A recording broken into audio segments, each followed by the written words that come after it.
So thank you very much for inviting me. I'm very happy to be here. I'm going to talk also about agency and the idea of body ownership, but at a different level to the previous speaker, but more like the first two speakers. So my name is Slater. I'm from the University of Barcelona, and also I have a position at University College London. Итак, здравствуйте. Большое спасибо, что пригласили меня на эту конференцию. Сейчас я поговорю о теме, о которой уже говорили первые два докладчика, то есть об иллюзии обладания телом и о его применении в практике. Итак, меня зовут Слейтер, я преподаю в университете в Барселоне, и также я являюсь профессором Лондонского университета. And the question I want to consider is that when a patient uses an exoskeleton or embodies a remote robot, and how can we help them to feel, first of all, that this is their arm or their body, and how can we make them have the sense of agency, which is that they are the ones controlling the movement. Итак, основной вопрос стоит в том, что когда человек управляет экзоскелетом или, к примеру, роботом на расстоянии, как он может понять, что он чувствует тело этого робота или этот экзоскелет, и кроме того, что он может управлять телом этого устройства. So the outline of my talk is I talk very briefly about body ownership, because the previous speakers have mentioned this, then embodiment, body transformation illusions, illusory agency and talking, and finally robotic embodiment with brain-computer interface. Вкратце план моего выступления я поговорю сначала о том, о чем уже другие ораторы говорили, о чувстве восприятия тела как своего собственного, о различных иллюзиях, которые можно вызвать, также о чувстве того, что я могу управлять своим иллюзорным телом, виртуальным телом, и о том, как можно воплотить себя в тело робота, к примеру, с помощью использования нейроинтерфейсов. So a body ownership illusion occurs when there's multisensory information that leads to some contradiction. And the contradiction is resolved by the brain by producing the illusion. Итак, когда возникает иллюзия обладания виртуальным телом или каким-то другим телом, как с искусственной рукой, она происходит тогда, когда на мозг поступают сигналы из нескольких сенсорных систем.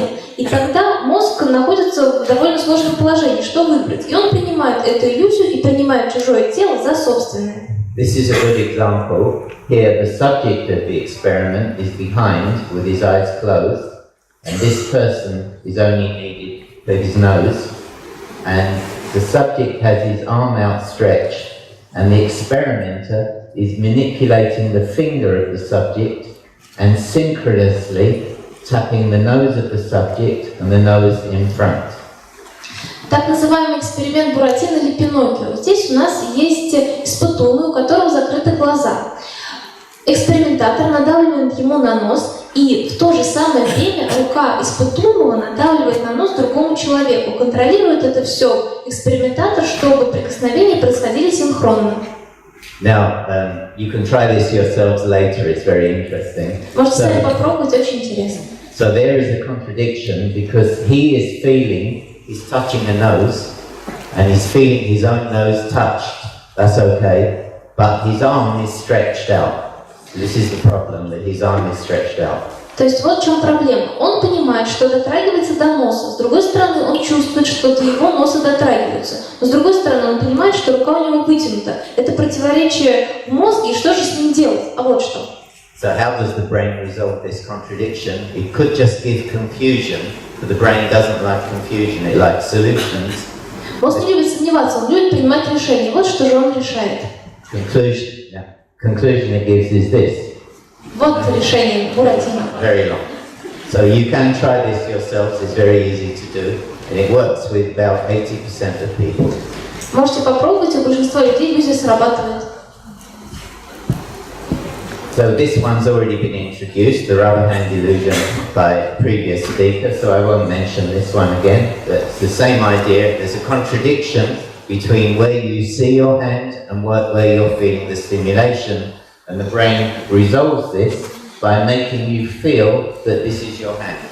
Итак, об этом эксперименте уже говорили с резиновой рукой. то здесь опять возникает противоречие, твоя это рука или нет. И мозг принимает решение, когда он находится в таком противоречии, что это все-таки моя рука. И возникает проприоцептивный сдвиг. Yeah, and you've seen this video, so I've moved here. Мы уже видели. Now the same idea has been done for the whole body, where this person is wearing a head-mounted display, and that's being fed by cameras on top of this mannequin body. Тот же эксперимент можно повторить и со всем телом. Здесь на человека надеваются специальные очки, и камера также устанавливается на манекен. То есть человек видит то, что видит этот манекен, и он видит, соответственно, тело манекена вверх вниз. And the experimenter synchronously stimulates both the real body that he feels and this one that he sees from first-person perspective. То есть что происходит? Экспериментатор в одно и то же время стимулирует, гладит человека и манекен. То есть он видит, что его гладит, и он чувствует, что его гладит. So, as you can see here, the stimulation is synchronous, and he sees the plastic body, and when you cut the plastic body, he has a strong arousal effect. То есть мы видим, что происходит касание синхронно, а потом манекену как будто бы режут. И мы видим, какая реакция у человека, хотя он этого не чувствует. And if the stimulation is asynchronous, then this doesn't work. Но если до этого мы не синхронно гладили человека и манекен, то никакой реакции нет. So in virtual reality, how do we do this? The person wears a head-mounted display, and their body is tracked. And then when she looks down to herself, she sees a virtual body. Итак, как это происходит в виртуальной реальности? Человек надевает специальные очки, и когда он двигается, то двигается и рука виртуального человека. И он, соответственно, видит все то же самое, что видит виртуальное тело, аватар. And she also sees it move synchronously in the mirror. И мы видим, что синхронное движение в зеркале того же человека, кем она является в виртуальной реальности. And also, you can add to this visual tactile stimulation as well. It's not one or the other, you can have both. И таким образом здесь также можно провести эксперимент со стимуляцией. And we call this one visual motor stimulation. Это так называемая визуомоторная стимуляция. This is just to show that there have been many papers published now that show that these methods produce a strong perceptual illusion of ownership over the virtual body.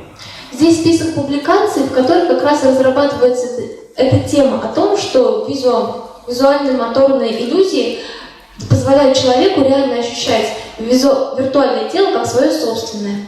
And very briefly, the first one, we had men in the body of this girl, and they had visual motor stimulation, so as they moved, the body moved, and visual tactile, that they saw this other person touching their shoulder, and they felt it synchronously on their own shoulder. But even though they were men, they still felt this body of the woman was theirs. Итак, здесь был очень интересный эксперимент, когда мужчина оказался в виртуальном теле женщины. И также происходила визуомоторная стимуляция. И самое интересное, что несмотря на то, что тело это было женским, человек все равно ощущал прикосновение. Now, it was mentioned before about the idea of agency. This is illusory. Agency is the self-attribution of an action. I did it.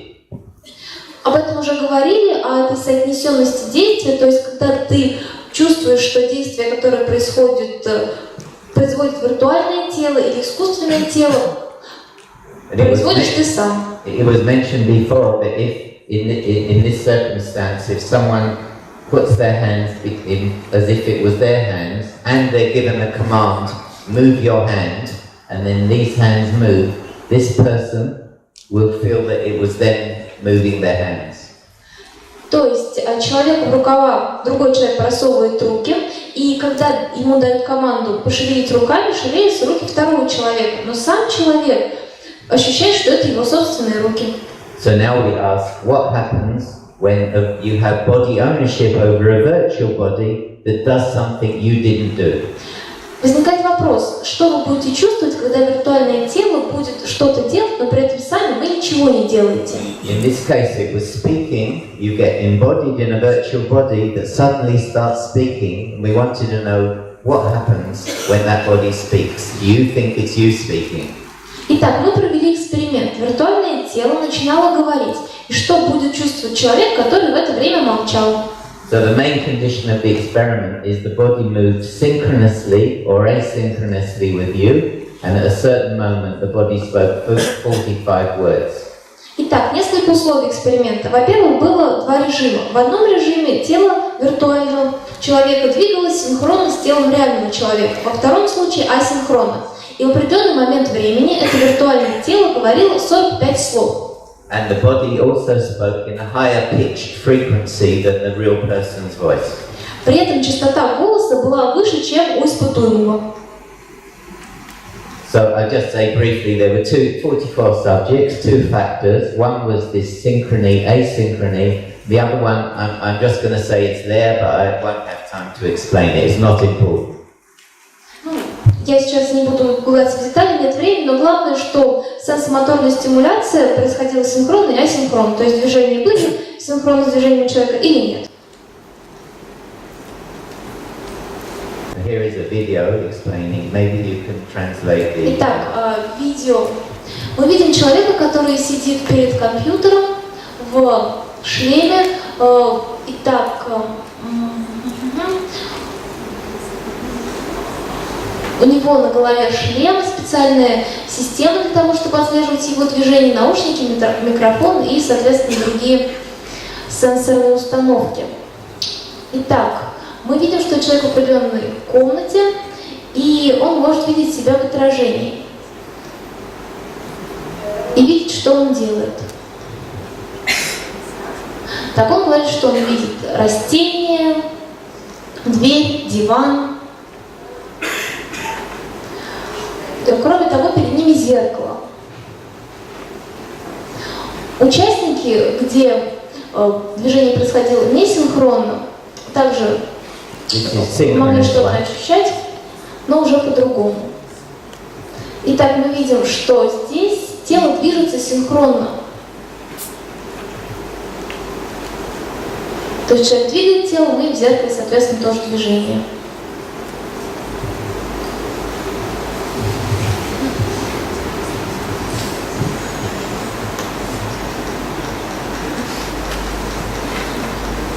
This is asynchronous. Асинхронные движения, то есть когда аватар движется уже независимо от человека. Я вижу женщину, она двигается, а прям сам человек при этом не двигается.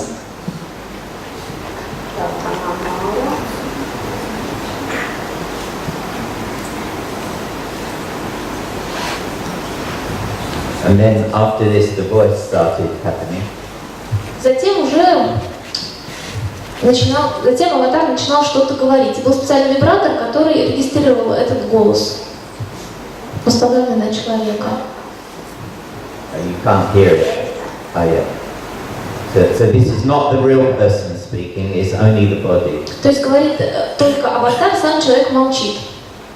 В первом случае до этого они двигались синхронно, во втором случае асинхронно. So what happened, there's another part of this, is that beforehand the person had their voice recorded, then they had the virtual reality exposure, then the voice started from the virtual body, but that had a higher frequency. Then after the experiment we measured the voice again of the real person. Итак, очень интересно отметить, что перед экспериментом мы записали голос человека, измерили его частоту. Затем, после эксперимента, мы также записали голос человека, и оказалось, что частота выше, с учетом того, что у самого аватара, который говорил, голос также был выше. So what happened? So synchronous condition led to much greater subjective body ownership and agency over the speaking. So people had the illusion it was them who were speaking. То есть в первом режиме, когда движения происходили синхронно, человек реально ощущал, что это его тело, и ему казалось, что это он мог говорить. And if we look here, this is the difference in their voice frequency after compared with before. So those who had the synchronous condition, their voice also spoke in a high frequency, just like the virtual body afterwards. И таким образом здесь вы видите, насколько изменилась частота после эксперимента, когда говорил аватар в синхронном режиме и асинхронном. But where the asynchronous condition, there's no change. То есть никаких изменений в асинхронном режиме не наблюдалось. So those in the synchronous condition had a much greater perceptual illusion of body ownership and agency, and the fundamental frequency of their voice after the experiment was much greater than before. And we recently replicated these findings. То есть еще раз подведем итоги. Во-первых, человек реально ощущал, что это его тело. Во-вторых, ему казалось, что он сам производит какие-то движения, и объективно изменилась частота голоса в сравнении синхронного и асинхронного режима. И мы эти эксперименты повторили несколько раз с теми же результатами. So here's another similar example. Here, the subjects were just seated in a chair with a head-mounted display, and they had they had their virtual body walking. Другой эксперимент. Человек сидит на стуле, а при этом его виртуальный аватар идет по улице. We were interested to see would they have the illusion that it was them who walked. Вопрос, будет ли он чувствовать, что это он сам тоже идет? Вот человек сидит на стуле.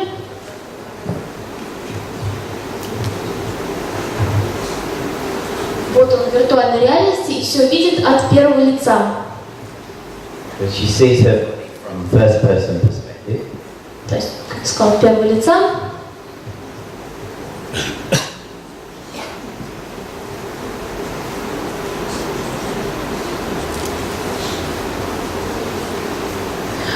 И сейчас аватар идет. And eventually walks up a hill. И он идет вверх по холму. And I won't show it here, I'll skip it, but there's another condition where they see the body from a third person perspective, not first person. Я забыла сказать, что есть еще режим, когда человек видит все не как будто своими глазами, а как будто со стороны. Everything other than that is the same. От третьего лица. Но, в принципе, рельеф тот же самый. Вот он идет по холму. Now, we had 28 people. The main factor was first person perspective versus third person. And the results showed that agency over the walking was much greater in the first person perspective. Итак, в эксперименте принимали участие 28 человек. Основной параметр сравнения – это видение от первого или от третьего лица. И в результате оказалось, что при видении от первого лица человек воспринимает тело как свое собственное намного лучше. And not only that, but when they walked up the hill, they had physiological arousal. Their heart rate increased compared with the third-person perspective condition. И самое интересное, что когда человек воспринимал себя от первого лица и шел вверх по холму, у него увеличивалась частота сердечных сокращений, а при режиме от третьего лица ничего такого не наблюдалось. So it seems to be very easy to trick the brain into giving the illusion that you're doing something that you're not. Оказывается, мозг обдурить довольно просто. Sorry. Now, the next thing I want to talk about is the same idea but using robot instead of virtual body. Итак, следующая идея – это использование робота вместо виртуального тела. Well, it's just like Star Trek with beaming, except we're not dissolving your body and reproducing it somewhere else. We're sort of transferring your consciousness into a robot body. Вот на видео в Star Trek вы видите, как переносилось физическое тело в другое место. Мы не собираемся физически переносить ваше тело, а переносить ваше сознание. So we've come to University College London. Can this be made louder? Technology now. Beaming. We're meeting Professor Mel Slater here. You're having involved in the project. And also joining us is Dr. Mavi Sanchez-Vives. А вот господин Санчес-Вивес. Nice to see you. Nice to see you. So, Очень рад видеть. Can this be moved forward? This project called beaming allows someone to instantaneously transport themselves. So Mavi here is in Barcelona. Hello Mavi. And she's joined us and she's embodied through this robot. So there's a lot of technology going on here, across the internet. Everybody is. What's it like at your end? The important thing is that she's in Barcelona and he's in London. Самое важное, что моя коллега находится в Барселоне, а говорит робот в Лондоне.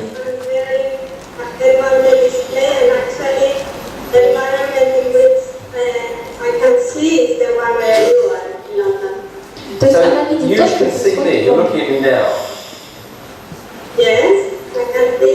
То есть вы видите, как я двигаю рукой? Да, а вы видите, как я двигаю рукой?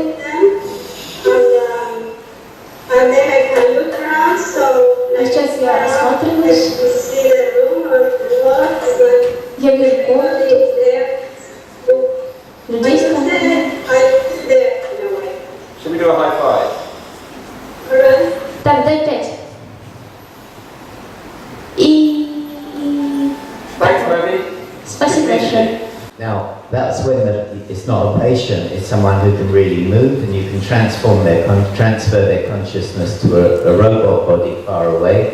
But here we can show how you can use the same idea with SSVP, with the brain-computer interface. Итак, вы видели человека, который не был пациентом, это исследователь, и его сознание было перенесено в робота, но это можно использовать и для реабилитации больных с использованием нейрокомпьютерных интерфейсов на базе протоколов стабильных визуально вызванных потенциалов. So, and particularly we compared eye tracking with the SSVP. И мы сравнивали различные режимы этого протокола. Research and innovation in futures. New technologies are blurring the boundaries between the real and the virtual worlds. The brain can control a machine and even perceive it as its own body. Can that improve our lives? То есть современные технологии могут значительно улучшить нашу современную жизнь благодаря интерфейсу мозг-компьютер. At Barcelona University, scientists are working on a European research project to link a human brain to a robot using skin electrodes and video goggles, so that the user feels that they are actually in the android body wherever it is in the world. В Барселоне сейчас развивается проект. Read cues of some other space, and inside of that space, when you look down, you see the body, and you see that there's an interaction. So it's the same idea as before. He's in the robot body, he's seeing through the robot body, except instead of moving his real body, he's using SSVP to move the robot body. That's your body. The electrodes measure brain impulses, enabling a person to control. So now he's able to have a conversation with someone who could be anywhere in the world. The idea is to enable severely disabled people to enter the world via a real-life avatar. So participants could see their robot body both by looking down towards themselves and in a mirror. Таким образом, люди, которые используют эту технологию, могут с одной стороны смотреть на себя сверху вниз, то есть от первого лица, а с другой стороны они могут смотреть себя в зеркало. And its movements were controlled by either SSVP or the same thing but using eye tracking. И они также могут использовать движение глаз для движения своего виртуального тела.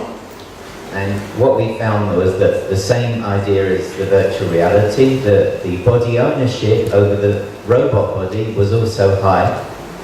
И как и в случае с виртуальной реальностью, человек также ощущал, что это тело принадлежит ему. But a reason we don't understand why exactly, but the SSVP produced also higher agency over the movements of the robot body. И оказалось, что, используя протокол SSVP, мы наблюдаем лучшие результаты, но пока неизвестно почему.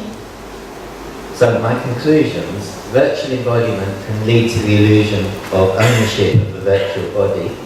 Итак, в заключение хотел бы снова отметить, что воплощение в собственном теле воплощение в виртуальном теле создает иллюзию того, что тело принадлежит тебе. This also leads to the illusion of agency. Также создается иллюзия, что ты можешь управлять этим телом. And it works through multi-sensory integration, but also with brain-computer interface. И осуществить это можно с помощью мультисенсорной обратной связи и также с помощью нейрокомпьютерных интерфейсов. And people perceive the virtual body as their own, and that its actions through BCI are their own actions. И когда человек с нейрокомпьютерным интерфейсом работает в этой системе, ему кажется, что это его собственное тело, и они осуществляют сами определенные действия. And this could enhance motivation for BCI training and greater involvement in the rehabilitation. This is something to be studied. И поэтому мы считаем, что это может иметь очень большие перспективы в нейрореабилитации, и необходимо изучать эту проблему и дальше. Спасибо.